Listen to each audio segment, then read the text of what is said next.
the world. Welcome, Brooke Nelson and Nikisha Glover. I'm going to ask both of you the same question. What are your demands and how do you see your community of activists working with educators? And let me go ahead and start with you, Brooke.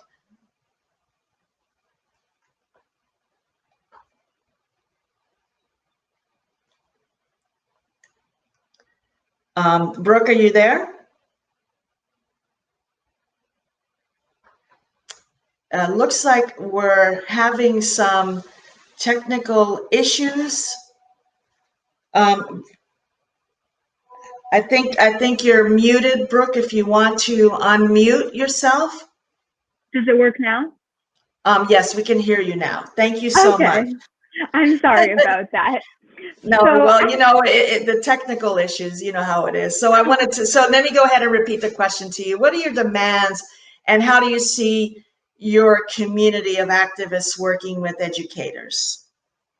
So at our summit, youth from all over the world, we created 10 demands that are going to be presented to the Biden administration's climate team and all COP26 negotiators, and then also the World Leaders Summit being held by President Biden tomorrow.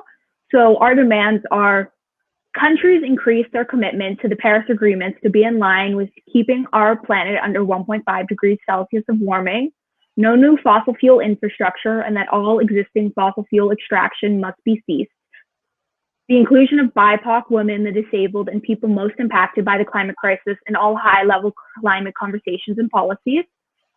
Countries aggressively reduce their carbon emissions to stop all leakage and end all foreign exploitation and neocolonialism.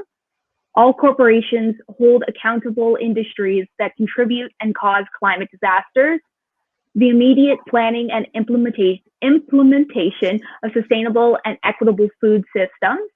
That world leaders officially acknowledge climate migrants and establish policies to ensure they are protected and can migrate safely. That governments recognize and institute mechanisms in the 30 by 30 global agenda, which will defend and protect indigenous territory and communities. That world leaders create policies to protect activists' right to peacefully protest and safeguard our democracies around the world. And that intersectional and comprehensive climate education in all primary and secondary schools, including climate justice, environmental racism, indigenous wisdom, historical movements, green careers, and sustainability is taught. So our way we can work with educators is that our activists have spoken at the United Nations. Some of our activists has been silenced as their protest while they try and protest for a better future. And regardless of who they are and where they come from, all of us are working together on solutions to protect our future. And that's the same for our wonderful educators. We want to fight for a better future. Us youth, we can work with you amazing educators to amplify our message and share with other youth. Educators are educating the next generation. I've seen it so many times with my teachers or my mother who's a teacher and the immense impact she has on her students. You can make climate education and justice part of your classroom and be an example for your students on how to be an activist. Okay, great. Thank you so much, Brooke. I wanted to ask the same question to you, Nikisha. What are your demands and how do you see your community of activists working with educators? And I think we're still, Nikisha, are you able to join us? Can you see me? I think we're still having a little bit of a technical difficulty with you, Nikisha. Well, I wanted to ask you, Brooke, while we're still looking to see if we can get Nikisha on, what you mentioned, Biden is going to be talking about this tomorrow. What exactly is it? You give us a little bit of detail on that.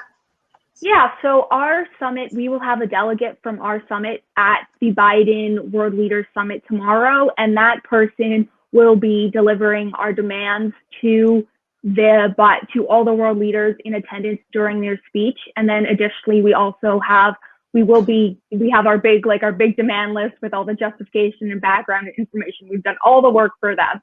So that will also be delivered to people on the Biden climate team to make sure that the Biden administration really is hearing our demands, because it's not just American youth, it's youth from all over the world And these are really important steps for all of us if we can implement, as the professor from Morocco was saying before, a just transition for all of us and really safeguard our future. Okay, thank you so much, Brooke. Let's see if we can get Nikisha back on. Nikisha, are you there? We're still. I'm here. Good morning. Can you hear me? Yes, we can hear you. Me? Yes, we can hear you. Well, I wanted to ask you, what are your demands? Everyone. Good morning, Nikisha. I wanted to ask you, what are your demands and how do you see your community of activists working with educators? Our demands from the We Shall Brief Summit, It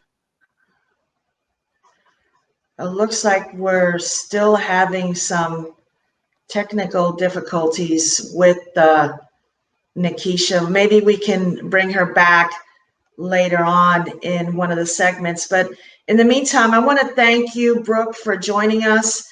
And we'll see if we can bring Nikisha back. And we look forward to working together to ensure quality climate education becomes as fundamental as teaching, reading, and writing. And I've had a wonderful time sharing with you today. And unfortunately, my time is up. So it's time to welcome Andrew Jack, Global Education Educator from the Financial Times, who will be moderating our third and final segment. Thank you so much, Andrew, for joining us. And I bid everybody goodbye.